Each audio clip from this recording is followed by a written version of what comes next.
Of course, right now we have a lot of things going on, trending online. A lot of chaotic videos are trending online. And this actually brings us to the question of, should technology actually be improved so that the system, when it comes to election, can be made easy for the people? But let's quickly watch these chaotic videos that are trending online. And we'll be right back to the studio to discuss more. Stay with us. Don't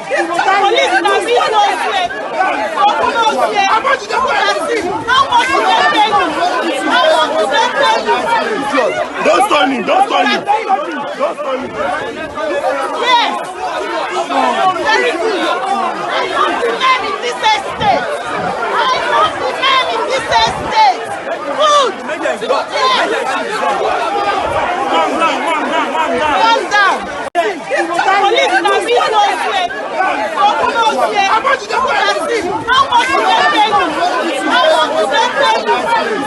Don't stun him. Yes. Very good. I want the men in this estate. I want the men in this estate. Seriously. Sit out in the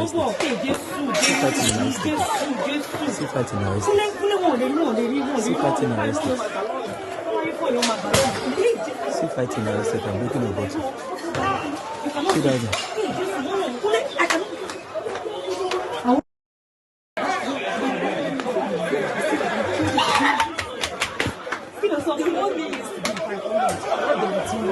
Seriously.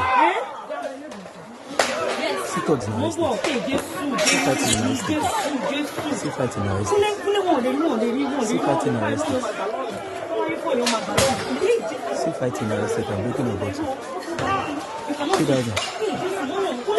As you can see, those are the chaotic videos. We have a lot more, but of course, some are just too, worrisome to actually put out there. Now, the question brings us to this violation around the polling unit. Is there something that we can do about this, especially coming to the technology where we're talking about behind the camera? Shouldn't this be done online? Is there an easy way to go about this to avoid such chaotic things happening to the people? Yeah, before we go to technology, I want to say here that this more of education and enlightenment on the part of the citizen. And the NOA, the National Orientation Agency, they have failed us. I have no apology, I can call them out to it. While we're growing up, there are certain videos that they play on the TV that educate you against some of these violence. How many of it are we watching? Where are you strategically positioning those adverts where it should be? You and I understand that we are parents. What do our children watch? They watch Cartoon Network. Is there a way you can feed those things into them as they are growing up? You know, certain set of people, they work this particular thing on DSTV because the local TVs are even not, people are not plugged into it. Everybody has gone the other way around. How much of it? Is it not, are you concentrating on the media? How many people watch news? People don't like news. Some people 24/7 is to go and watch this thing on DSTV, Z-Word. That's what they do from morning to night. Whatever noise that is going, they say, I can't keep myself. So I'm blaming the National Orientation Agency of not having a wide coverage. How many of these did you share on your station here for your viewers to even know the things that they need to do against this kind of electoral, the consequences that they will have? We must start educating and enlightening our people. When that thing is built into your subconsciousness, I remember the first time of President Muhammadu Buhari during the Diagnos regime.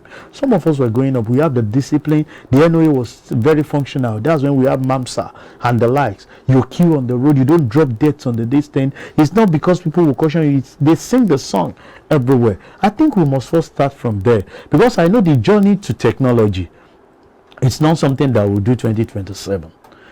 And so I have my reason. Sorry, let me. It's not something. That's 4 years. Like it's not enough. It's not enough from now to 4 years to develop software, to develop different broadbands to accommodate us. And that means you ask me why do I say that? Okay. The fundamental of it is the political will of our leaders. You are not doing that because of him. Yes, because you need to look at the cost-benefit analysis of what you want to do. cost now on their part is not what they are going to use, because it's our resources they will use. But the cost is, if this should go, what will be my position? I'm going to lose my seat. We've seen instances of somebody repeating the class for 5 times in an area. And you ask yourself, is that the best candidate? Can't you on your own, even if people are clamoring for it, can't you grow some people? Maybe after 2 times, you give the way for another to say, this I've actually breathed down me as a lady. Go in there, you know those things I stand for. You know my people loves me. But I've actually groomed you in such a way that when they are seeing you there, they are seeing me. A reflection of me. And I can be proud that I've actually replicate or, give back to my community. But those things are not there. You have the same set of people recycling themselves from local government chairman to be House of Assembly, make their way in to the, if not and governor, we even saw just Senate, from one state to the other. It goes like that. And that's where I see leadership failure. You should, even if your people love you so much, you should have been able to reproduce yourself with same idea, with like minds. Then this kind of a thing can be reduced, either in your party or in your environment. Why do we have that in a private sector? There is no how you be a managing director. If you are unable to reproduce people that will take over from you, you will see the company collapse in your presence. Can we introduce that into governance? That's an area we need to go. If that is done, we can talk of technology. This technology, from what I learned from my basic computing, is garbage in, garbage out. When you decide to garbage in wrong thing, you have wrong output. And what do? You blame the software application. You blame this software developer. Because the leaders that will make those things work have some fundamental things that they want to use to influence whosoever is developing it. And if you don't manage it properly, that person do not have that conscience, he goes ahead and do it and just forget it, collect his money and move on. So even if we are clamoring for technology, the political will on the part of our leaders in such a way that we have this education to know that when you say call to service, it is no longer call to service. That's why we are desperate killing ourselves. Everyone you see fighting in that video are actually fighting for their pocket.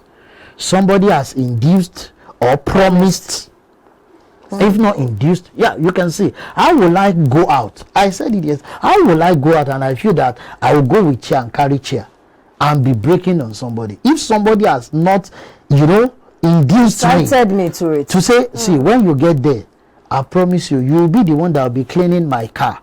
Let me use it to that level. If I become the next house of derogatory level, you will be the one. I know that you've not studied, you don't have a school cert, you don't have anything. No qualification. But you are useful to me. You'll be the one washing my car every day, and that I can guarantee you. Every day you eat in my house and you have like 2,000 every time. Don't you think that such person will go there and protect his principal at all costs? So you are saying you are not giving him money, but you've promised him certain things that or from what we are even saying, a politician without something gets to office, and what we are saying is you're making wealth to himself beyond what is it. We've seen leaders here without shoe, now a lot. We've seen some with just one house, having so many, both within and outside. So what do you now think that an average person that knows that Dami is virgin for House of Assembly, that if I identify with her as our friend, as our brother, I'll be of benefit. It will be of benefit to me. So if I get to where Dami is, they are casting vote and somebody is speaking against Dami needs not to send me. But I'm already thinking ahead. I knew that this so person, before he came to politics, this was who he was, and now this was, and he's out of politics. If Dami that is coming out can start from nowhere, I know this prospect, and there is at all go for my side. So at times it is not the politician that incites them, but what they have seen in our environment playing out make them to say, I know Mr. Chesson, I will once I raise my hand and once I hail him, he will definitely perform. So now he's vying for a post. I must protect his interest. That's why I say at times don't blame some of those leaders.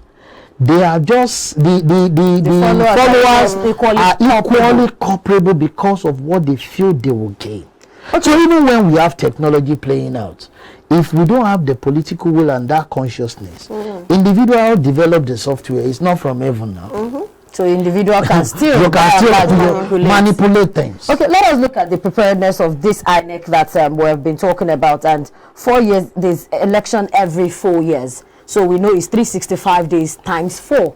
And for this, it feels like you mentioned about style of education. Now, I want us to expatiate on styles of education, because you mentioned one of the household viewing platforms, which is Z-World, permit me. And you said, okay, if what kind of education do you think we need to introduce? Looking at the awareness of the youth, let's say it's not only even the Gen Z, some of the millennials and some of our parents who never used to vote now are interested in voting, because we have consciously told them that you need to do this for our future.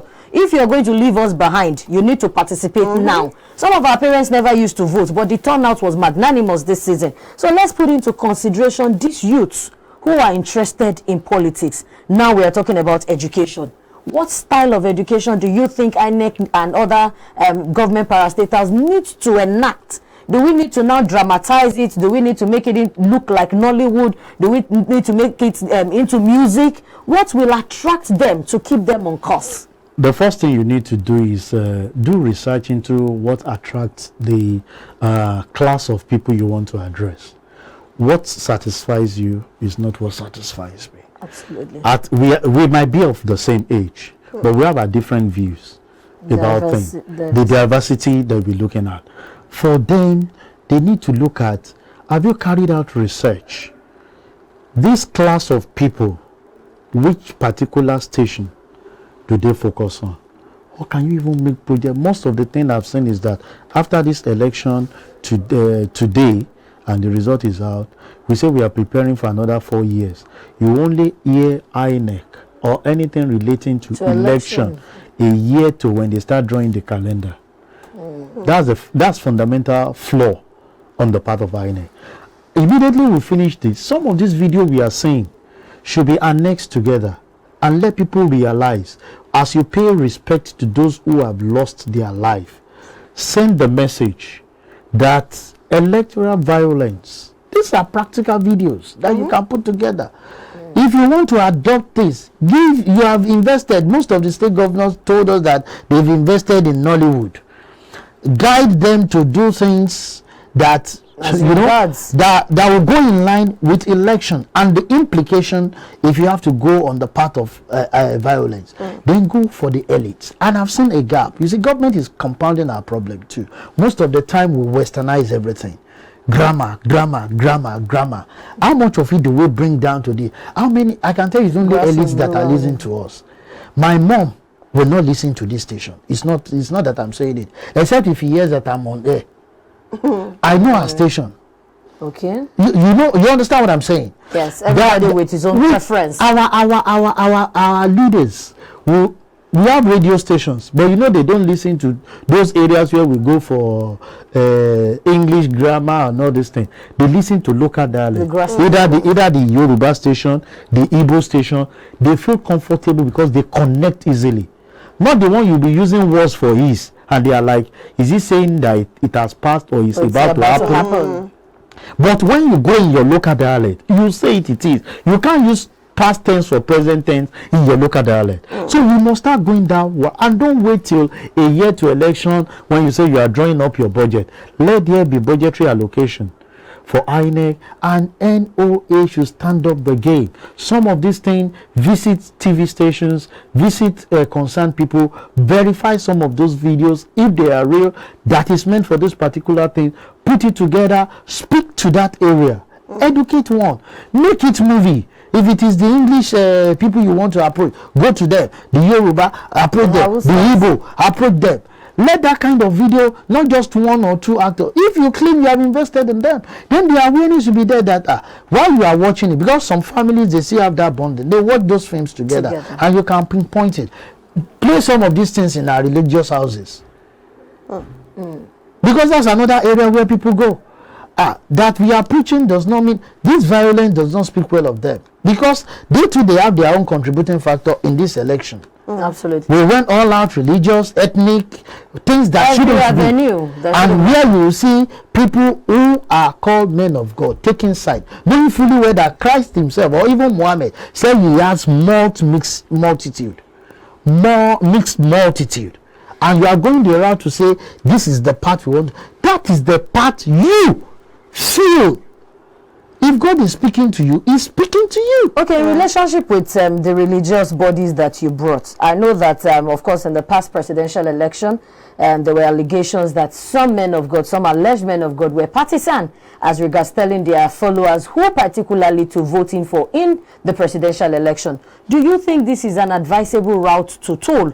Or the men of God should remain and encourage their voters or their congregation to look out for certain things like the competence we're talking about, transparency, accountability, track record, antecedents, who is this person, family background and values, and some of these things. Where do you think the religious bodies, including the Muslims, the Christians, and the traditional worshippers, where do you think they should stand? That's why we'll use that question to close this segment in about 3 minutes. Dami, if you permit me, our religious leader, traditional leaders, they have failed us. Permit me to use that word because of their partisanship in politics. And it takes us back to what I was saying initially, their interest. We must devoid our personal interest against the interest of the generality of the people if you are in a place of leadership. That is very fundamental. If you claim that you pray to God and God reveals certain things to you, I know that in all the scripture there is what they call wisdom is profitable. To guide. To guide. Yeah. And direct. So the path is, even if you have a certain revelation from God and it's dangerous, it can cause havoc. It's not on your part to come and create. What will be your joy? Inciting people indirectly and killing them, and they come the next day and say, because of what happened, our pastor has said this, our imam has said this, and this is what we are saying. Jump, push blames. And that's what we are doing. We will protect it so that my pastor won't see me as a failure. Some worship their pastor more than the gods that they claim that they are serving true. So let the religious leader remain neutral. Your focus will regard you as our spiritual fathers in any way, whether Christian, Muslim, or traditional. You are our spiritual father that all these people will come to, and they will receive your blessing. God bless you as you go, and that should be all. If you have a particular candidate, keep it to yourself. Encourage, like you said, Dami. Highlight basic thing in the tenets of what you carry, either the Bible, the Quran, or this thing of certain virtue of a good leader, and preach it to the people. And when you are doing that, you are not only creating awareness for them to know to vote to, you are building people that can go in that capacity and lead right. You are not telling them that do that because you want to vote. But if you possess this, you can go out too and be voted for. So you are using one stone to kill two birds. Rather than you coming in and saying, no, I have asked people. You are saying don't vote because this and this is a Muslim is a Christian. When I want to buy pepper, I don't ask whether it's a Muslim or Christian. When we were on this show now, I've not asked whether it's this. So that when I want to buy and you say you are a Muslim, I say, no, I can't buy pepper. I can only patronize this certain religion. So let's take those things out. We should not bring it into politics. And those other people should just they should focus on what God has called them to do. Pray. Even if there are revelations from you on the path you go, wisdom is profitable. To guide and direct. I know you want to call it up, but let me just add this to the religious leaders. I think they should pause on their prophecies. That's just what I want to add. The prophecies. Okay, the prophecies kept coming in and rolling, and we're having, which way are we going to swing? That means, sorry, don't ask them to pause. The end justify the means. When you make prophecy and it fails, do you think when you make an I'll believe in you as a follower? I think that's a very better highlighting point for us to take home. That take home is spot on. I want to say thank you to you, Mr. Olusegun Okunade. He is a public affairs analyst, a seasoned public affairs analyst, and we have been discussing over the last 2 hours about the fallouts of INEC, the security apparatus architecture and agencies, and of course the postponement or deferment of the collation of the gubernatorial and House of Assembly results from the yesterday's gubernatorial election and HOA elections respectively. Right about now we're going to go on a quick break, and when we return we'll proceed into the next business of the day, still talking about collations of results and waiting to know where everybody lingers on, where our faith decides, where we have collectively said let us install a number one person to the seat of governor over the 28 states.